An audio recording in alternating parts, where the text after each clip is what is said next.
es nolasu, jebkurā gadījumā šo pieņemto lēmumu un visas no tā izrietošās sekas kā dāvana nozarei, kur multimiljonāri pēc tam iegādājās luksus klases auto un visiem smējās sejā, ka ar Škodām viņi nebrauks.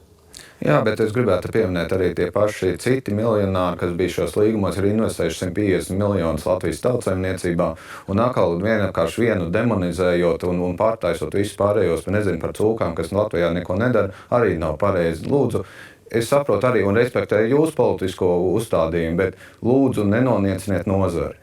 Tas, ka kāds iegādājās ar luksus auto, kas man arī liekas etiķetes pārkāpums, tas ir skaidrs. Un es arī uzskatu, ka Škodas ir normāls mašīnas. Pats ar viņām esmu braucis, lieliska mašīna. Bet lūdzu nenonieciniet visu pārējo nozari tikai tāpēc, ka jums kāds viens uzņēmējs kaitina. Jūs uzskatāt, ka šis konkrētais lēmums dara godu nozarei? Jo ticiet man, es absolūti uzskatu, ka kokrūpniecība ir viens tiešām no tādiem pamatelementiem Latvijas ekonomikā. Protams, tur ir absolūti iespējas iet tādās inovācijās, būvēt mūsu pievienoto vērtību. Tur tiešām tādas iespējas ir. Bet jums neliekās, ka viss šis virzītais lēmums, ko šobrīd tik kaislīgi aizstāv zemkopības ministrs un tiešām atsakās pieņemt jebkādu veidu kritiku, šobrīd dara godu nozarei.